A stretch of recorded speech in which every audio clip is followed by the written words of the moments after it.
السلام علیکم ورحمۃ اللہ وبرکاتہ۔ حدیث کی تعریف۔ رسول اللہ صلی اللہ علیہ وسلم سے متعلق راویوں کے ذریعے جو کچھ ہم تک پہنچا ہے وہ حدیث کہلاتی ہے۔ حدیث کو بعض دفعہ سنت، خبر اور اثر بھی کہا جاتا ہے۔ حدیث کے اقسام: بنیادی اقسام: قولی حدیث، فعلی حدیث، تقریری حدیث۔ قولی حدیث وہ حدیث جس میں آپ صلی اللہ علیہ وسلم کا فرمان مذکور ہو۔ فعلی حدیث وہ حدیث جس میں آپ کا فعل مذکور ہو۔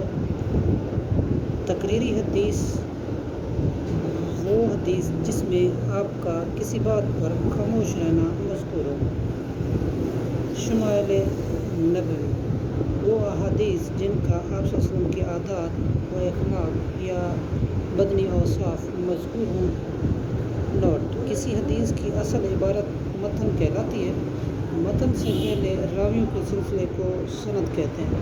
سند کا کوئی راوی حذف نہ ہو تو اسے متصل اور نہ منقطع ہوتی ہے، ورنہ منقطع ہوتی ہے۔